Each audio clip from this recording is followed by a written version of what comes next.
Good morning and a very warm welcome to our service here today.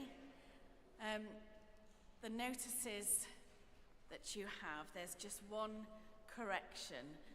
Ash Wednesday, this Wednesday coming, the evening service will be at 6 o'clock, not 5 o'clock as it says.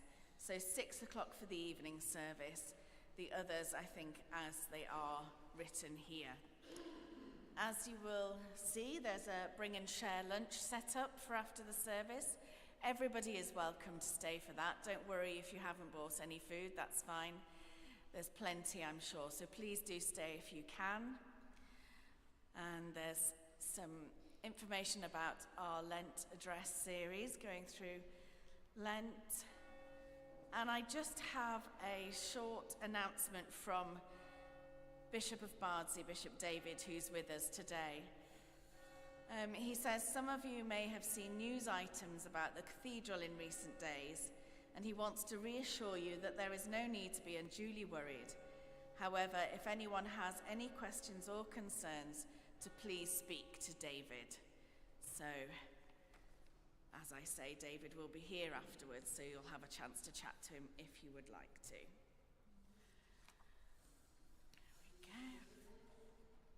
Proclaim the greatness of our God and worship on God's holy hill, for our God is the Holy One.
In the name of the Father, and of the Son, and of the Holy Spirit. Amen. Grace and peace be with you. And be with the love of Christ.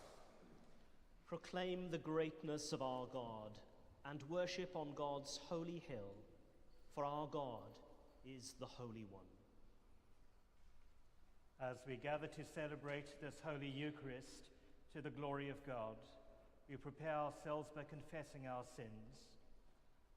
We who fail to see the outpouring of God's heart in creation, community, and neighbor.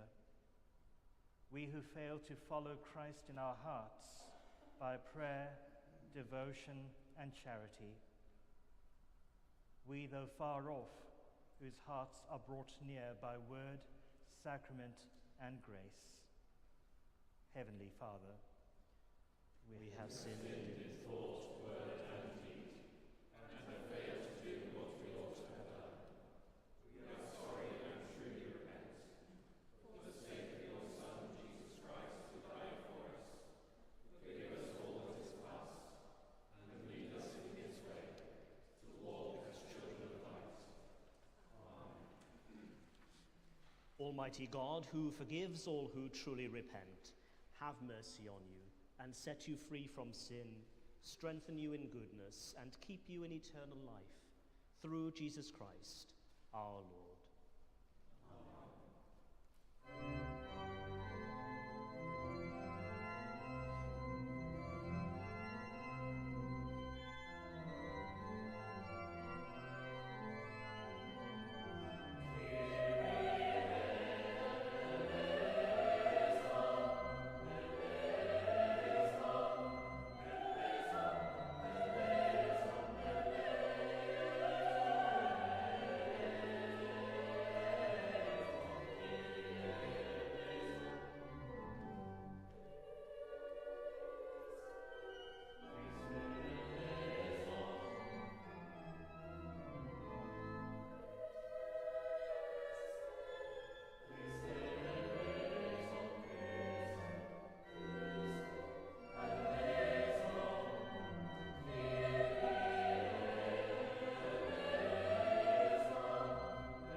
Let us pray.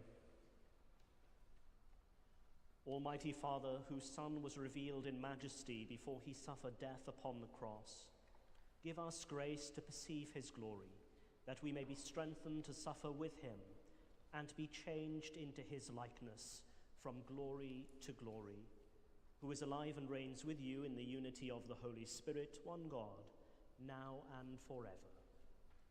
Amen.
A reading from the book of Exodus.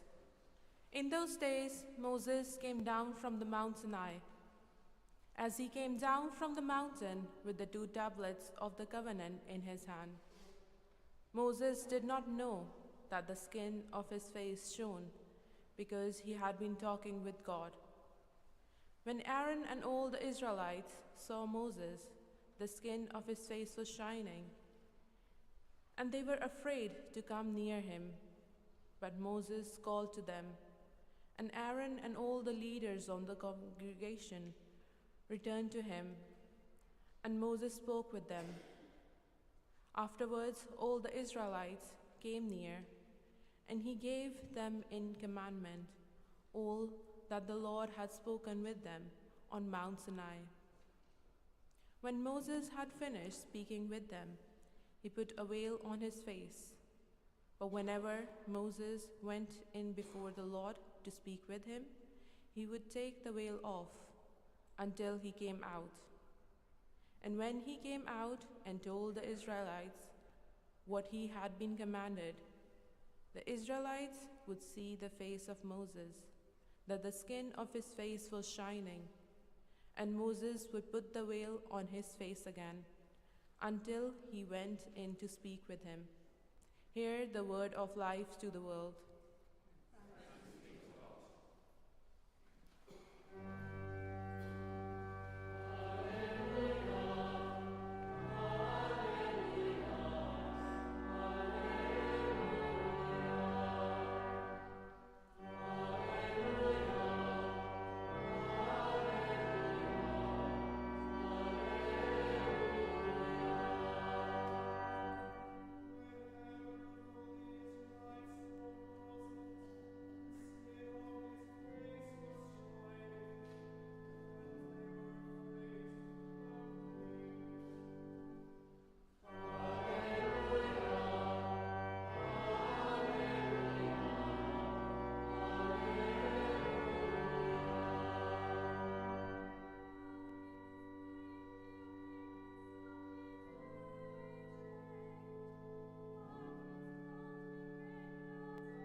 The Lord be with you. And also with you. Listen to the Gospel of Christ according to St. Luke. Glory to you, O Lord. At that time, now about 8 days after these sayings, Jesus took with him Peter and John and James and went up on the mountain to pray. And while he was praying, the appearance of his face changed, and his clothes became a dazzling white. Suddenly they saw 2 men, Moses and Elijah, talking to him.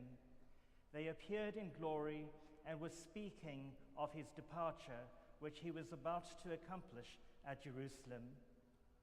Now Peter and his companions were weighed down with sleep, but since they had stayed awake, they saw his glory and the 2 men who stood with him. Just as they were leaving him, Peter said to Jesus, "Master, it is good for us to be here. Let us make 3 dwellings, one for you, one for Moses, and one for Elijah," not knowing what he said. While he was saying this, a cloud came and overshadowed them, and they were terrified as they entered the cloud.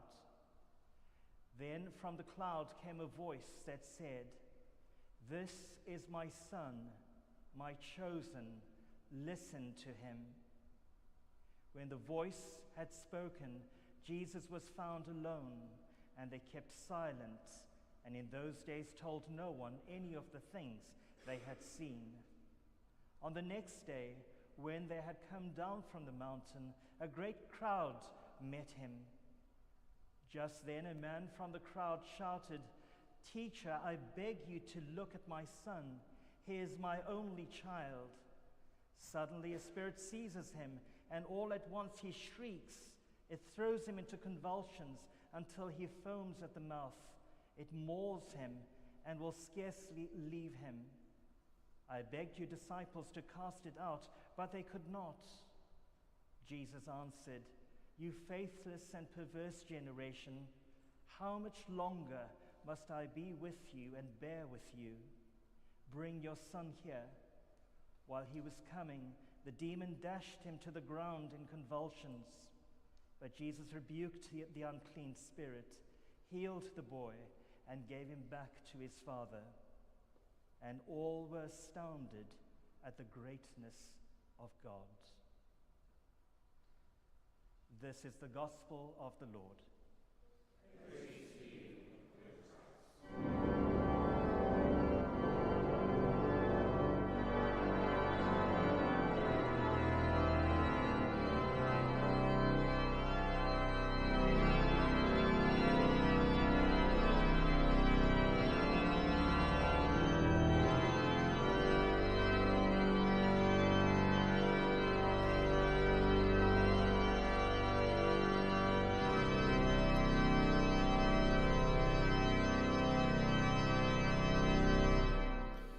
May these words and our reflections lead us more deeply into the mystery of God's love, Creator, Christ, and Holy Spirit.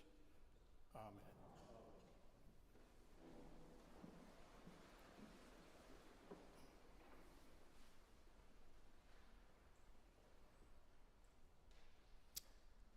This is my Son, my chosen. Listen to him.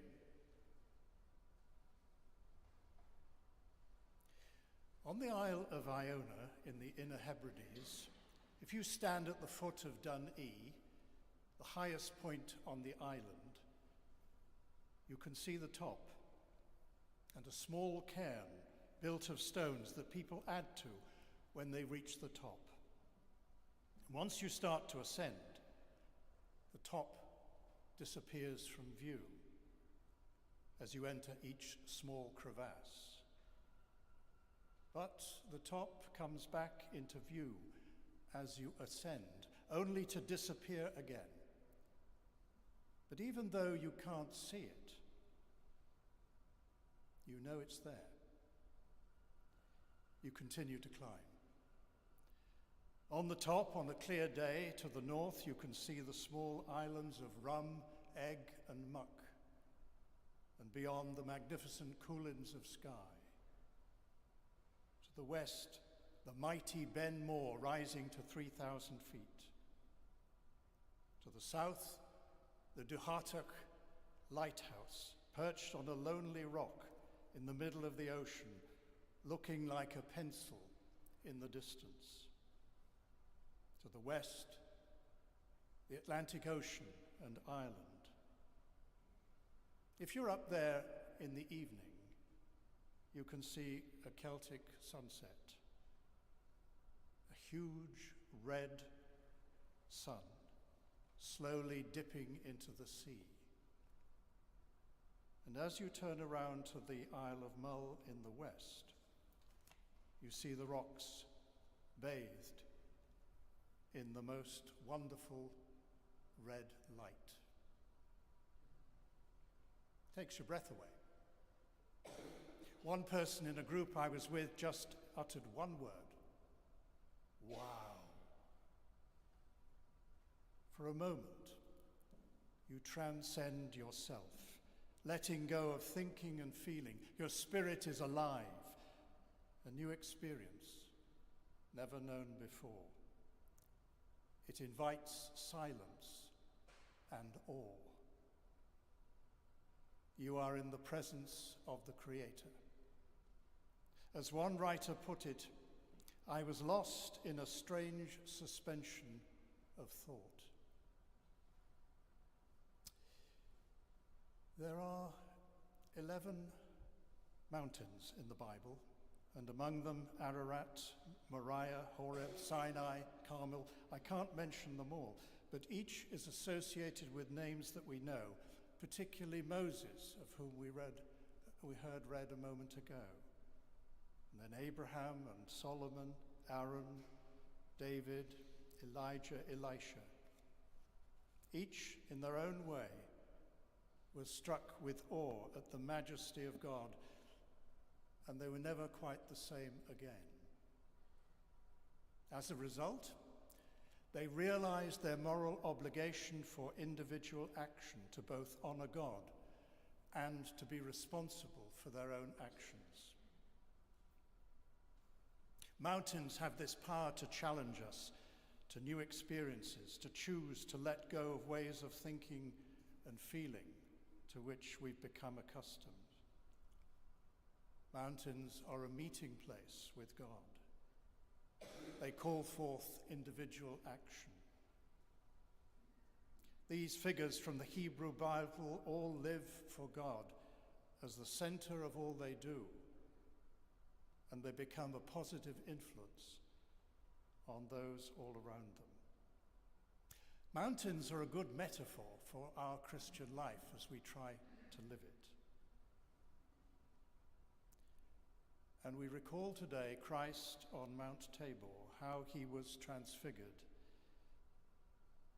Each of the disciples who saw this had a new experience which changed them in some way. For them, as for us, such experiences can cause us to pause with the possibility of personal transformation.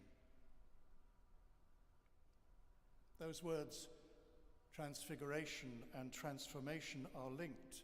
They have the same Greek origin, metamorphosis, which refers to a spiritual change in the whole person. Most of us don't have the experience of Jesus and the disciples. Perhaps those three disciples actually represent us in our humanity, not being able to see Jesus as he really is. But for a moment, they were transfixed by him, and from that time on, they needed to look to him as the center of everything in their lives, if life was to make sense. But they also experienced that when they stopped making him the center of their lives, things start to fall apart. I had an experience of this in one of the congregations in which I served a few years ago. There was a man, I shall call him Algernon, took a great interest in parish matters. He worshipped faithfully every Sunday, intelligent, well-educated, and with a responsible job. Algernon had an opinion on everything. He was also very critical, particularly of me, most of the time behind my back, as I discovered. In conversation, he liked to have the initiative, to be in control. He wasn't a listener at all. He always thought he knew best. And he certainly had some very important things to say, but his manner made it difficult for some people to hear. He couldn't disagree gracefully. And it sometimes showed itself in his refusing to take Holy Communion. He would sit in the congregation, arms folded, oozing anger and bitterness, and it made other people around him feel uncomfortable. He was not at peace with himself. He lacked self-awareness. He lacked awareness of his behavior and how it affected other people. That's how it came out. This human need to be in control does damage to our communion with each other, but also to our own faith, trying to live Christian lives as best we can. It reached a point when Algernon needed to be reminded of Jesus' teaching. For example, in Matthew 7, don't judge, and you will not be judged, and the dangers of nursing anger towards someone. Matthew 5, address your grievance with someone before approaching God in prayer and worship. Matthew 25, whatever we do or don't do to someone, we do it to Christ himself. Matthew 5. Love your enemies. Pray for them.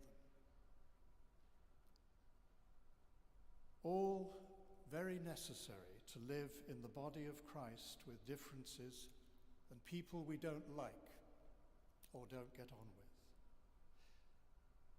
with. Over time, with some very rocky moments, Algernon confronted his own behavior, attachments and fears, and his false identities, letting go of painful experiences, developed self-awareness, his effect on other people, and insight into the origins of his bitterness in his early life. He was able to admit his fragility and learn to be gentle with other people. And so the slow transformation by grace began. He experienced God's love in a way that sustained him. Algernon shows what can happen when Christ is looked at seriously.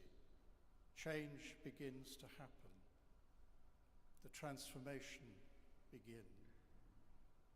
We can no longer be defined by need, but by grace. Neglect of our moral obligation to each other in the body of Christ holds a great danger of self-centered living and a rejection of Christ himself, something Jesus was very familiar with then, in his day, and now. The Transfiguration suggests that our lives are important, that they can be both the worst and the best advertisements for Christianity. That is why Jesus, in his teaching, explored people's inner character rather than focused on their outward observance. He saw significance in human routines, the relationships of human life. God is to be found in the ways we human beings relate to each other. The invitation to Holy Communion in the Eucharist is Christ's. He is always inviting his friends to share his meal with him in love and joy. He is the host of this meal. In the Eucharist, we join this morning with Christians around the world, a meal given to the whole church, excluding others from communion, which some in the wider church around the world are now doing because they don't agree with other people, or indeed excluding ourselves from communion, shows that what has been forgotten is God's gift, which has primacy and is paramount. We could put that another way and say that in the body of Christ, no one has the right to do that. Canon Max Warren, no longer with us, wrote these words: "Our task in approaching other people, another culture, another religion, is to take off your shoes, for the place you are approaching is holy. Otherwise, we may find ourselves treading on other people's dreams. But more seriously, we may forget that God was here before us."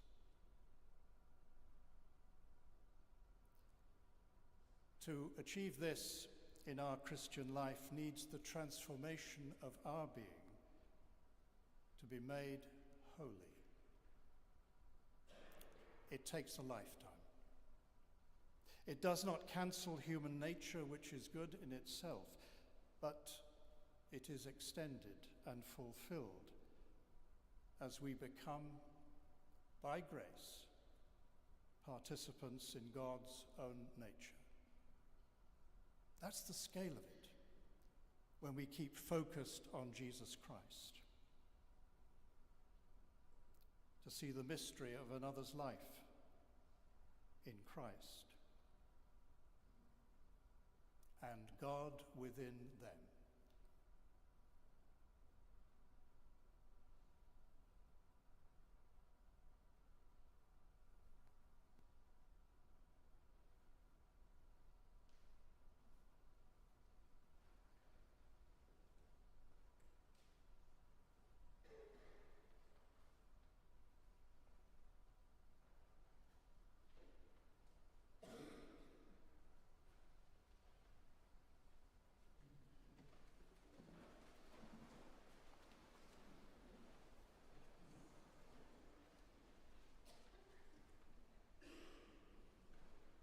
Together, let us affirm our faith. I believe and trust in God the Father, who created all that is. I believe and trust in his Son, Jesus Christ, who redeemed humankind. I believe and trust in his Holy Spirit, who gives life to the people of God. I believe and trust in one God, Father, Son, and Holy Spirit. With all our heart and with all our mind, let us pray to God.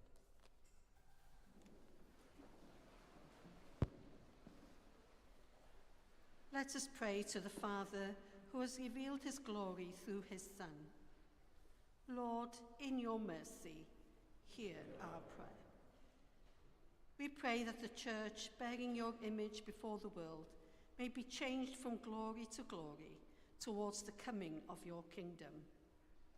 We pray for Archbishop Andy, for David, Bishop of Bardsey, and all who work for the diocese. Make your people worthy ministers of riches of the gospel. Lord, in your mercy, hear our prayer. Grant to the world the sight of your glory. Come to those whose vision is veiled by material cares and give them light. Lord, in your mercy, hear our prayer. Give grace to us, our families, friends, and neighbours, to find you in the daily events of life. Be present with us when we are alone and when we are with others. We pray for all who work in the health authority, from doctors to nurses to cleaners to the paramedics, whom I personally have got a lot to thank for in the last couple of weeks. So we pray that they will continue to give their best. And we remember those who are ill and are on our prayer list. So we remember Ahmed, David, Tom, William, Cynthia Saunders Davis, Les, Joe, Arthur, Hannah, Pat, Lily, Meg, Daniel, Elaine, Flo, Myrtle, Nigel, Andrew Dickey, Jason, Adrienne, John Watkin-Jones, Cliff. Lord, in your mercy, hear our prayer.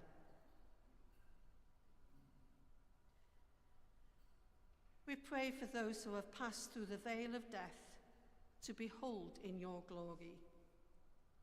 And we remember the recently departed Judy Walton, Kenyon Williams, Don McCormack, Leslie Mosley, Wayne Challoner, Barry Challoner, Roger Harcourt, Yona, Karen, Cliff, and David Ellis-Thomas.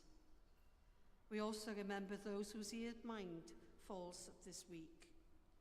Joan Mary Crookston, June Lowe, and Laureen Evans. Rest eternal grant unto them, O Lord, and let light perpetual shine upon them. May they rest in peace and rise in glory. Rejoicing that it is good for us to be here, we make our prayers through Christ the Lord. Merciful Father, accept these prayers for the sake of your Son, our Saviour, Jesus Christ. Amen.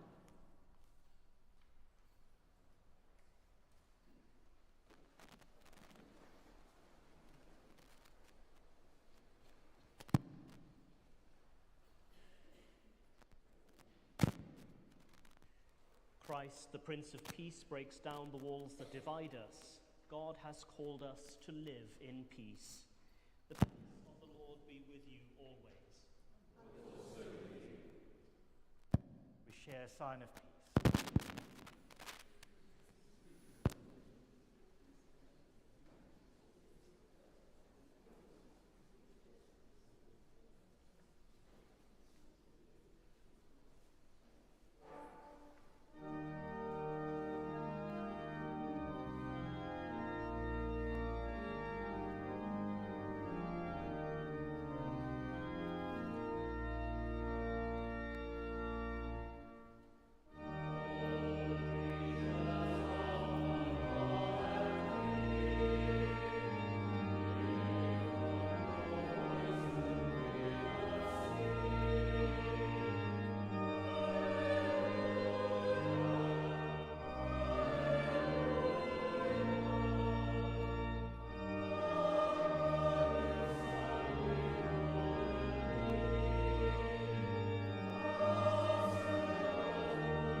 we celebrate together the gifts and grace of God.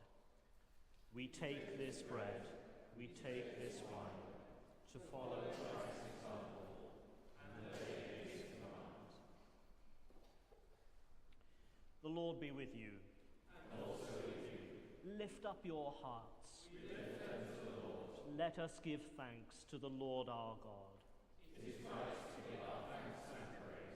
It is indeed right. It is our duty and our joy at all times and in all places to give you thanks, Holy Father, all-powerful and ever-living God, through Jesus Christ our Lord.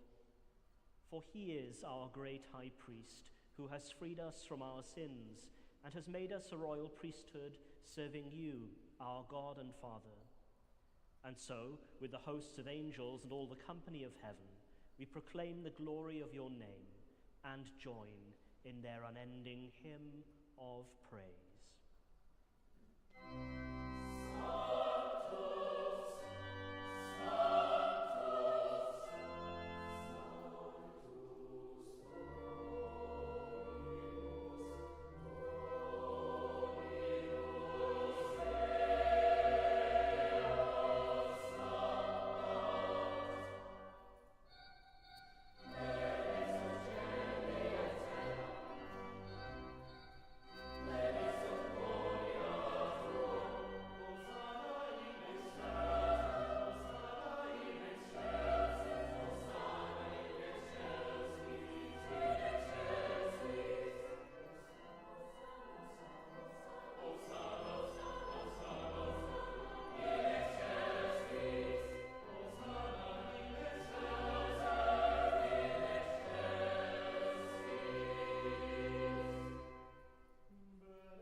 God, creator of all things, giver of life.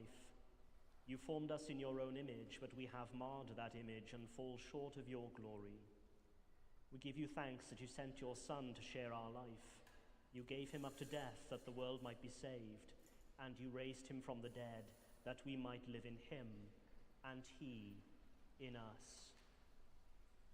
Sanctify with your Spirit this bread and wine, your gifts to us, that they may be for us the body and blood of our Saviour Jesus Christ.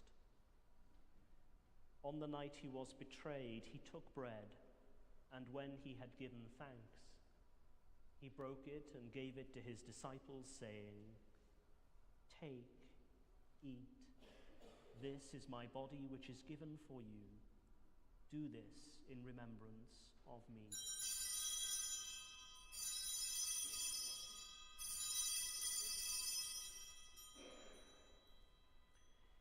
In the same way, after supper, he took the cup, and when he had given thanks, he gave it to them, saying, "Drink from this, all of you, for this is my blood of the new covenant, which is shed for you and for many for the forgiveness of sins. Do this as often as you drink it in remembrance of me."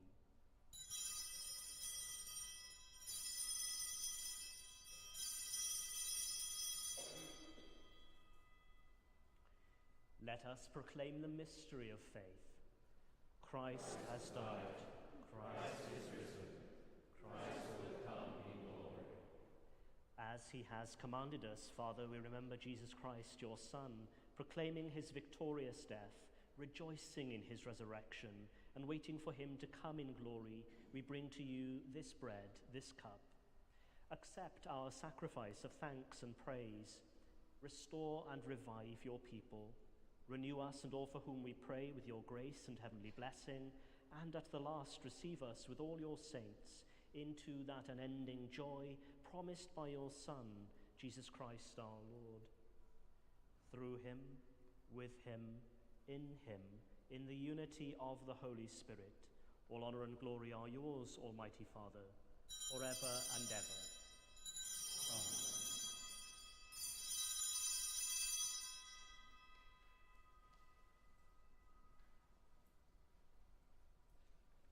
As our Saviour taught us, we boldly pray. Our Father, who art in heaven, hallowed be thy name. Thy kingdom come, thy will be done, on earth as it is in heaven. Give us this day our daily bread, and forgive us our trespasses, as we forgive those who trespass against us. And lead us not into temptation, but deliver us from evil. For thine is the kingdom, the power, and the glory, forever and ever. Amen. We break this bread to share in the body of Christ. Though we are many, we are one body, for we all share in one bread.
Jesus is the Lamb of God who takes away the sins of the world.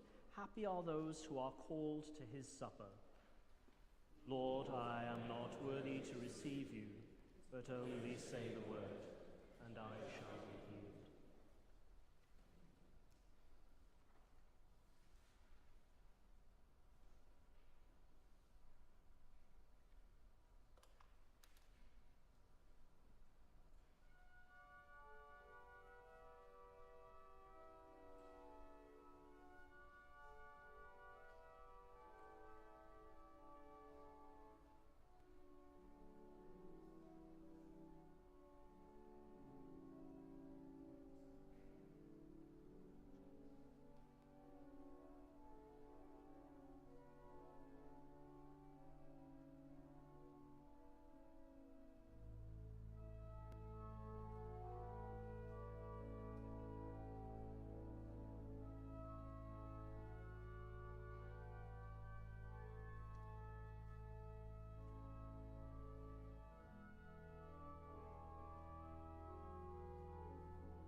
Give thanks to the Lord, for he is gracious.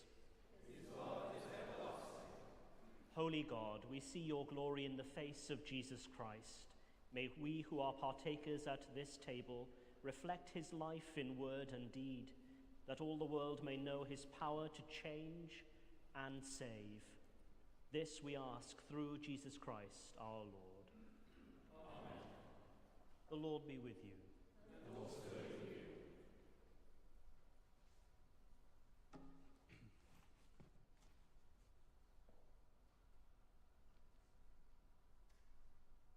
Keep your eyes fixed on Jesus, who was wounded for our sins, that you may bear in your life the love and joy and peace which are the marks of Jesus in his disciples.